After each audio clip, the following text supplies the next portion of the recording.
Hello friends, welcome back to my channel.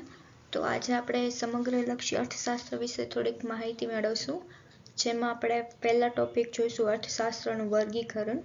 તો અર્થશાસ્ત્રનું વર્ગીકરણ કઈ રીતે થાય છે, અર્થવ્યવસ્થા કેવી રીતે ચાલે છે, તે બાબતોના આજે આપણે થોડીક માહિતી મેળવશું.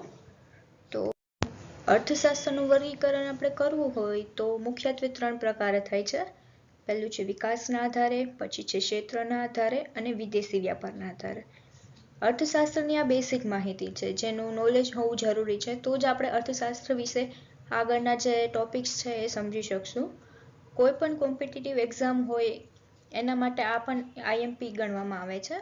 આપણે અર્થશાસ્ત્રનું વર્ગીકરણ કઈ રીતે થાય છે, તેમાં જુદા જુદા ક્ષેત્રમાં તેનો શું ફાળો છે વગેરે આપણે સમજી શકીએ. તો આપણે પહેલા શરૂઆત કરીએ તો વિકાસના આધારે. વિકાસના આધારે અર્થશાસ્ત્રનું 3 રીતે વર્ગીકરણ થાય છે: વિકસિત દેશો, વિકાસશીલ દેશો અને અલ્પ વિકસિત દેશો. વિકસિત દેશો જોઈએ તો વિકસિત દેશો એટલે એવા દેશો કે જેનો વિકાસ થઈ ગયો હોય, અથવા તો જેનું જીડીપી દર વર્ષે વધતું, ટેકનોલોજી હોય, માહિતી હોય, સેવાઓ પ્રદાન કરતી હોય વગેરેને આપણે વિકસિત દેશો કહી શકીએ છીએ, જેમ કે અમેરિકા છે, ચીન છે, જાપાન છે. ત્યારબાદ આવે છે વિકાસશીલ દેશો. જે દેશોમાં મહત્તમ વિકાસ થઈ ગયો હોય અને તેનું જીડીપી પ્રતિ વર્ષ વધતું જતું હોય, તેવા દેશોને આપણે વિકસિત દેશોમાં સમાવેશ કરી શકીએ, જેમ કે ભારત. આપણો દેશ આપણે જાણીએ છીએ વિકાસશીલ દેશ છે. આપણા દેશમાં આગળના સમય કરતાં અત્યારના સમયમાં ઘણો બધો વિકાસ થઈ ચૂક્યો છે. એટલે કે 1991 પહેલા અમુક પદ્ધતિ આપણા દેશમાં નહોતી, જે સમયાંતરે આવી છે. તો આપણે એને વિકાસશીલ દેશોમાં કહી શકીએ કે વિકસિત પણ નથી અને અલ્પ વિકસિત પણ નથી, એટલે કે જેનો સંપૂર્ણ વિકાસ પણ નથી થયેલો અને ઓછો વિકાસ પણ નથી થયેલો, પરંતુ મધ્યમાં છે. પછી આવે છે અલ્પ વિકસિત દેશો. જે દેશોમાં હાલ સુધી વિકાસની પ્રક્રિયા અન્ય દેશો કરતાં નબળી છે તેમજ મંદ છે, તેવા દેશોનો સમાવેશ આપણે અલ્પ વિકસિત દેશોમાં થાય છે, જેમ કે શ્રીલંકા. શ્રીલંકા એવું દેશ છે જ્યાં શું કહેવાય, આમ સારી રીતે આપણે કહી શકીએ એવી પ્રક્રિયાનો વિકાસ થયો નથી. ચીન, અમેરિકા, જાપાન એના કમ્પેરિઝનમાં ત્યાં ટેકનોલોજી ઓછી છે. ઉપરાંત આપણા દેશ કરતાં પણ ત્યાં ટેકનોલોજી ઓછી છે, ત્યાં રોજગારીના સાધનો નથી. તો એવા દેશોને આપણે અલ્પ વિકસિત દેશો કહીએ. તો વિકાસના આધારે આ 3 પેટા પ્રકારો પડે છે, જેની નોંધ લેવી. ત્યારબાદ છે ક્ષેત્રના આધારે. ક્ષેત્રના આધારે પણ 3 પ્રકાર પાડવામાં આવે છે: ખેતી ક્ષેત્ર, ઔદ્યોગિક ક્ષેત્ર અને સેવા ક્ષેત્ર. ખેતી ક્ષેત્ર જોઈએ તો ભારત એક ખેતી પ્રધાન દેશ છે, તેથી ભારતમાં જીડીપીમાં ખેતી ક્ષેત્રનો પણ સમાવેશ થાય છે. ખેતીમાં પ્રાપ્ત થતી આવક દ્વારા પણ દેશનો આર્થિક વિકાસ થાય છે.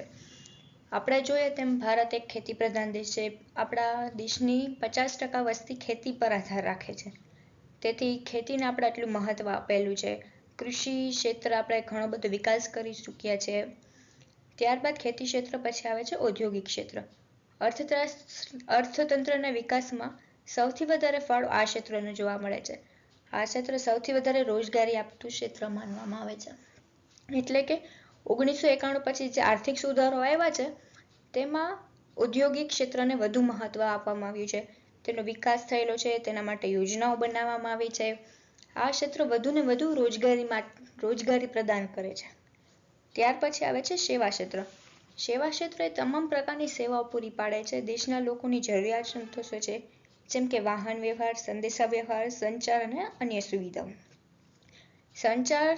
સંચારમાં આપણે જોઈએ તો ટેલિવિઝન આવે છે, મોબાઈલ ફોન આવે છે, એવી બધી શું કહેવાય અન્ય અલગ અલગ પ્રકારની સેવાઓનો સમાવેશ થાય છે. વાહન વ્યવહાર છે, સંદેશા વ્યવહાર છે. આપણા દેશમાં ખેતી અને ઉદ્યોગ ક્ષેત્ર છે, તેટલો જ ફાળો આપણે સેવા ક્ષેત્રને આપીએ છીએ, કારણ કે સેવાઓ પણ મહત્વની છે. તો ક્ષેત્રના આધારે જ્યારે વર્ગીકરણ કરવામાં આવે તો આ 3 ક્ષેત્રોને વધારે મહત્વ આપવામાં આવે છે. ત્યારબાદ છે વિદેશ વ્યાપારના આધારે. તો એમાં આપણે 2 અર્થતંત્ર જોઈ શકીએ છીએ: એક છે બંધ અર્થતંત્ર અને ખુલ્લું અર્થતંત્ર. ઈસવીસન 1991 પહેલા જ્યાં સુધી આર્થિક સુધારાની નીતિ નથી અપનાવવામાં આવી, ત્યાં સુધી ભારતીય અર્થતંત્ર બંધ અર્થતંત્ર તરીકે ઓળખાતું હતું, જેમાં માત્ર ખેતી આધારિત જ પ્રવૃત્તિઓ થતી હતી, અન્ય એક પણ પ્રકારની પ્રવૃત્તિઓ ન થતી હતી. એટલે કે જ્યારે આર્થિક સુધારાઓ નહોતા ત્યારે તે સમયમાં આપણે વિદેશી વ્યાપાર એટલો હતો નહીં, એટલે કે આયાત નિકાસ આપણે કરતા નહીં. તેથી તે સમયે આ ક્ષેત્રને બંધ અર્થતંત્ર તરીકે ઓળખવામાં આવે છે. ત્યારબાદ 1991 બાદ આર્થિક સુધારાઓ અપનાવ્યા ભારતીય અર્થતંત્ર ખુલ્લું અર્થતંત્ર તરીકે ઓળખાય છે. આ પ્રકારના અર્થતંત્રમાં ખેતી ઉપરાંત અન્ય પ્રવૃત્તિઓ પણ કરવામાં આવે છે, જેમ કે ઉદ્યોગો સ્થાપવા, વાહન વ્યવહાર, સંદેશા વ્યવહાર અને સંચારની સુવિધાઓ. 1991 પછી જે આર્થિક સુધારા આવ્યો તેમને કારણે આ બંને અર્થતંત્રમાં ઘણા બધા ફેરફારો જોવા મળ્યા. બંધ અર્થતંત્રમાં આપણે કોઈ પણ દેશ સાથે આયાત નિકાસ એટલા પ્રમાણમાં જોવા મળતું ન હતું, પરંતુ જ્યારે ખુલ્લું અર્થતંત્ર અપનાવવામાં આવ્યું ત્યારે વિદેશ વ્યાપાર વધ્યો, વિદેશી વસ્તુઓની આયાત નિકાસ થવા માંડી, વિદેશોમાં આપણે ઉદ્યોગો સ્થાપવા માંડ્યા, વિદેશી લોકો આપણા દેશમાં ઉદ્યોગો સ્થાપવા માંડ્યા. તો આ એક વિદેશ વ્યાપારના આધારે છે, જેમાં અર્થતંત્રનું વર્ગીકરણ કરવામાં આવે છે. તો આ એક ચાર્ટ છે જેનો તમે નોંધ લેશો કે અર્થતંત્રનું વર્ગીકરણ વિકાસના આધારે, ક્ષેત્રના આધારે અને વિદેશી વ્યાપારના આધારે કરવામાં આવે છે. તો આજે આપણે અર્થતંત્રનું વર્ગીકરણ કઈ રીતે કર્યું તેની માહિતી મેળવી. હવે નેક્સ્ટ લેક્ચરમાં આપણે નીતિઓ વિશે સમજશું કે ભારતમાં કઈ કઈ નીતિઓ અમલમાં આવે છે, જેમાં મોનેટરી નીતિ, ફિસ્કલ નીતિ, એ બધી નીતિ વિશે માહિતી મેળવીશું. જો તમને અમારો વિડીયો ગમ્યો હોય તો લાઈક એન્ડ સબસ્ક્રાઈબ જરૂર કરજો.